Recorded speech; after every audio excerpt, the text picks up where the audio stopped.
Evil Dead Rise to jest dno w ogóle, po co? 2013 to był film, a ten to po prostu się do niczego nie nadaje.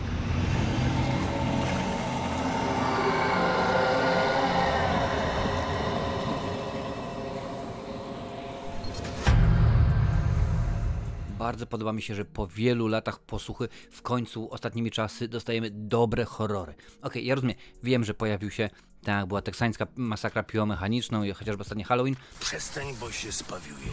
No ale rzeczywiście pojawia się kilka filmów, które są dobre. Tak, Martwe Zło, kolejna część, to jest jak najbardziej dobre kino, rzeczywiście trzeba się zgodzić. Po co my oglądamy horror? No po to, żeby się bać. To jest bardzo ważne, bardzo dobre w tym filmie.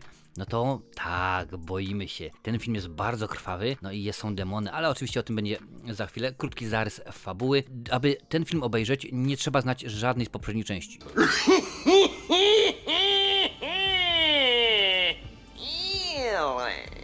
Nie ma znaczenia, czy mówimy o oryginalnej trylogii Sama Raimiego, czy o tym filmie z 2013 roku. Nie, naprawdę można wziąć, wejść z ulicy, nie wiedzieć w ogóle nic na temat tej serii i będzie rzeczywiście dobrze. Mieszkanie, małe właściwie dom, jest trzęsienie ziemi. No i zaczynają się pojawiać demony, pojawia się diabeł, więcej nie będę nic gadał, bo akurat nie o to chodzi, choć właściwie diabeł to tak niekoniecznie, ale tak jest zarys fabuły, nie będę zdradzał dokładnie o co chodzi. Film w tym momencie jest w kinach, można go sobie obejrzeć. Zacznę może od tych rzeczy, które mi się podobają, bo jest ich dużo więcej. Jak już mówiłem wcześniej, seria Martwe Zło przyzwyczaiła nas do tego, że jest krwawa, rzeczywiście, że tam się dzieje dużo w tym aspekcie i ten film jak najbardziej nie zawodzi. Twórcy stwierdzili, okej, damy im to, czego chcą. Ostatnimi czasy psioczyli, Skruch mówił, że teksańska masakra była beznadziejna, że Halloween jest słaby, no to rzeczywiście damy mu w końcu to, czego może oczekiwać. Naprawdę jest dobrze w tym aspekcie.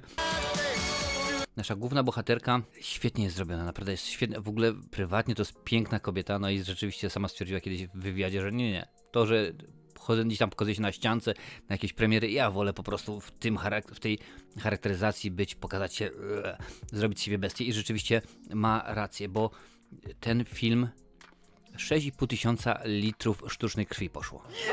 Reżyser stwierdził, no tyle żeśmy użyli i to widać, naprawdę to widać. Domyślam się, że większość została wykorzystana w jednej scenie, która jest z ukłonem w kierunku Stanleya Kubricka. Będziesz oglądać, będziesz wiedzieć dokładnie, o którą scenę chodzi i o który film Kubricka również chodzi. Ale rzeczywiście postacie, które dostajemy tutaj, no są one może nie jednowymiarowe właśnie i to jest dobre, ponieważ one straszą, no tak jak mówiłem wcześniej straszą, ale mamy głębię, bo tutaj mamy matkę, która no jest bezpośrednio po rozstaniu się z mężem, tutaj są te dzieci, dom będzie wyburzany i trzeba się wyprowadzić i na to wszystko właśnie przyplątał się ten cały demon, więc to rzeczywiście robi potężne wrażenie. Siostra również nie jest postać jednowymiarowa i to mi się bardzo podoba, że nie mamy głupiej blondynki, która zamiast wybiec z domu, to biegnie schodami na górę. I tak dalej, i tak dalej. Są głupoty, ale o tym później. Ale nie masz tak rażących rzeczywiście rzeczy. Nieraz mówię o recenzji filmów, rzeczywiście horror, ale nie straszy. Ten film naprawdę bardzo dobrze straszy. Głównie używają tutaj straszaków, nomen omen, jumpscare. No i rzeczywiście, ale to jest w tych miejscach, gdzie no my się spodziewamy, ale mimo wszystko reżyser to, jak to mawia ulubiona moja posłanka, obrócił o 360 stopni i sprawił, że mimo, że się spodziewamy tego, że tutaj będzie się działo, tutaj coś wyskoczy, no to jest zaskakujące. To jest coś pięknego, ponieważ no, w tym momencie, ja już mówiłem poprzednie filmy z serii Martwe Zło i dla mnie to jest 5. film, który zwiaduje i to jest 5. film, który zapowiada, że tak, jak najbardziej będzie kontynuacja. Podoba mnie się to. Pamiętaj, jeżeli w Hollywood włoska firma Vittorio Mamona, Lorenzo Casucci i Johnny Szmal się zgadza, no to kontynuacja to jest tylko i wyłącznie kwestia czasu, a skoro poszliśmy do kina, skoro obejrzeliśmy ten film, no to rzeczywiście tak to musi być. Technicznie, co mi się podoba, to twórcy stwierdzili, ok, stawiamy na efekty praktyczne. Jak tylko mało możemy używać CGI, czyli komputerowo generowanych efektów, tak sobie postawili i rzeczywiście ta charakteryzacja bardzo dobrze jest zrobiona, bardzo fajnie i to mówię ogólnie o wszystkim, nie tylko charakteryzacja na twarzy, ale oczywiście i szkła kontaktowe i sztuczne zepsute zębule i tak dalej, tego rzeczywiście wszystkiego jest bardzo dużo i mamy też kilka nieoczywistych że tak powiem, zwrotów akcji, bo kiedy już myślimy, że okej, no to rzeczywiście będzie tutaj to się działo i tak dalej, no to jednak nie. no to jednak twórcy nas zaskoczą.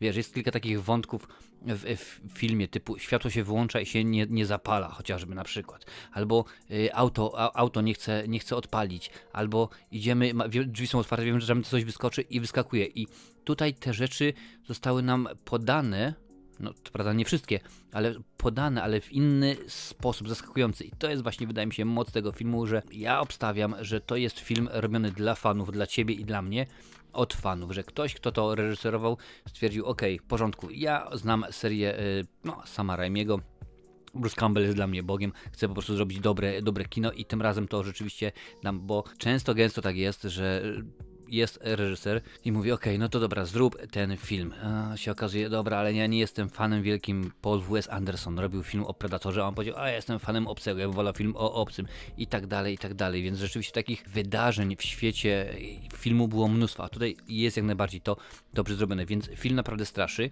Postacie są dosyć dobre. Co prawda jest syn.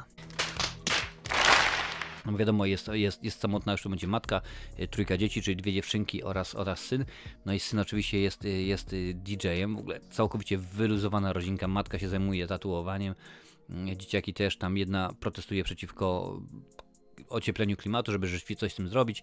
Syn jest DJ-em, no i z tym synem mam ogromny problem, ponieważ dopiero co mówię przez pół godziny, ale rzeczywiście nie ma głupich głupot, blondynka i tak dalej, no ale ten syn jest kompletnym debilem. Ja bardzo nie lubię, żeby iść, naprawdę, żeby sztampa była, żeby pójść na łatwiznę i zrobić, okej, rzeczywiście, skoro możemy coś tego zrobić, ale to, co on wyprawia, spokojnie, nie będę mówił, co robi, no to woła o pomstę do nieba, bo to rzeczywiście jest ABC horroru, co się może wydarzyć, no i pewnie można by się zastanowić, ale co można byłoby innego zrobić? Można byłoby coś innego zrobić. To, co się dzieje z nim, no, ktoś by mógł powiedzieć, okej, w porządku, ale gdyby nie to, co się dzieje, to nie było filmu, to w tym momencie cała fabuła by się zamknęła w 20 minutach, dziękuję bardzo, do widzenia, koniec, kropka i po herbacie. Chciałbym wierzyć, że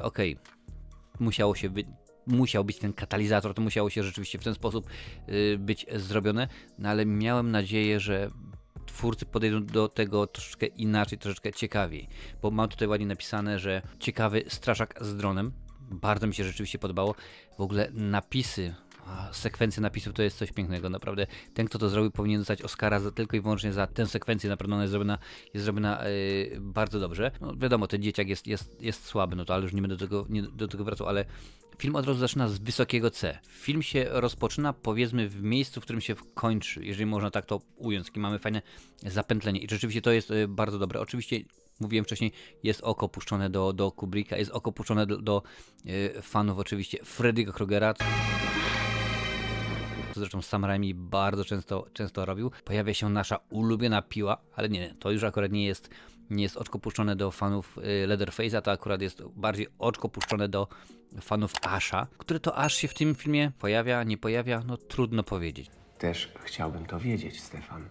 Sprawdzałem specjalnie, okazuje się, że powiedzmy, że pojawia jeden z głosów na płycie, jest jego. Co? Trzeba się wsłuchać i jest jego. Również jest scena z okiem. Nie będę mówił, o co chodzi, jest scena z okiem i ten odgłos jest to, bo to akurat potwierdzone było, reżyser potwierdził w jednym z podcastów, ten odgłos jest to Bruce Campbell jedzący jabłko. Więc w takim aspekcie się pojawia. Są pomysły, żeby były kolejne części, bo oczywiście film, oprócz tego, że ma dobre recenzje, to rzeczywiście fajnie się sprzedaje, a żeby w końcu aż powrócił. W poprzedniej części go nomen omen nie było, prawda? No tam po napisach pojawił się przez pół sekundy i to było to na zasadzie kolejnego oczka puszczonego. Teoretycznie może coś takiego się wydarzyć. Bruce Campbell powiedział, nie ma problemu, ja jestem otwarty na takie rzeczy. Mimo że zakończyło się Ash vs Evil Dead, on tam akurat się rozstał z producentami w niekoniecznie dobrej atmosferze. Tutaj domyślam się, że pewnie kiedy zgodziłby się Czech. Słuchaj, pamiętaj, Sigourney Weaver też miała nie wystąpić w trzeciej części, tam czwartej części Obcego, bo nie chciała. W trzeciej części dowiedziała się, muszę ci zgolić głowę, nic takiego nie zrobię. Proszę bardzo, masz jeszcze więcej pieniądzów, a to nie ma problemu, gdzie jest Gillette? Wracając do meritum, film naprawdę jest dobrze zrobiony. Wytwórnia tak naprawdę ten film miał się pojawić na HBO Max. Stwierdzili, ok, to będzie film na platformę streamingową, ale kiedy okazało się, że pokazy testowe dla widowni bardzo dobrze zostały odebrane, ludzie stwierdzili naprawdę świetny straszak, dobrze się leje krew, no to oni pomyśleli, kurczę, to może rzeczywiście jednak zamiast na HBO Max, właściwie na Max teraz, to wrzucimy to do kin i zobaczymy, jak to będzie się sprzedawało. I to był naprawdę genialny pomysł. To była rzeczywiście świetna zagrywka, dlatego ja tobie ten film jak najbardziej polecam. Naprawdę, chyba jak na razie seria Martwe Zło jest to jedna z najlepszych w cyklu kultowe horrory. Wiesz, dopiero jestem świeżo po Władcy Lalek, więc wiesz, tutaj jest niebo, tutaj jest dno, tam jeszcze jest 100 km i dopiero tam gdzieś potem Władca Lalek jest. Więc rzeczywiście muszę ci polecić, naprawdę dobre kino, solidne, dobrze straszy. Jest w pewnym momencie obrzydliwe, jest dobre, gore, naprawdę. Jeżeli lubisz takie rzeczy, to tutaj dostaniesz tego mnóstwo, bo kilka scen zaskakuje, kilka scen jest bardzo, bardzo brutalnych, a kilka scen jest takich, że oglądamy i zastanawiamy się, ale młody, co ty robisz? No ale jak widać, nie można mieć wszystkiego, dlatego nie daję 10 na 10 spokojnie. To aż takie arcydzieło nie jest, ale to jest kino, to jest film, który rzeczywiście jest godny uwagi, godny poświęcenia. Jeżeli kochasz horrory, no to jak najbardziej Evil Dead Rise, pozycja obowiązkowa. Ostatnio troszeczkę siedzę na Twitterze, a tam oczywiście mnóstwo również głupich komentarzy. Evil Dead Rise to jest dno, w ogóle po co? 2013 to był film, a ten to po prostu się do niczego nie nadaje. Tak się zastanawiam, kto to pisze? Po co to piszesz? No bo rzeczywiście, gdyby ten film to było dno, naprawdę, gdyby to był szlam, szlaka i tego się nie oglądać nie dało, no to ja bym zrozumiał to, że komuś się może nie spodobać. Ale jest to, no chociażby w najgorszym wypadku jest to sprawnie zrobiony horror, który straszy, który ma straszaki czy jumpscare w odpowiednich momentach. Leje się krew, mamy złola, świetna charakteryzacja, więc tak naprawdę gdzie tu się przyczepi, tak się zastanawiam. No ale wiadomo, jeden lubi ciasto truskawkowe, albo ciasto z truskaweczką na torcie, jak mawia Hajto, a inni woli, jak mu śmierdzą skarpety. Wiadomo, jak to jest z takimi ludźmi. A jeżeli ty kochasz horrory, tutaj oczywiście, że tak, możesz sprawdzić inne kultowe horrory, które omawiane były w tym cyklu.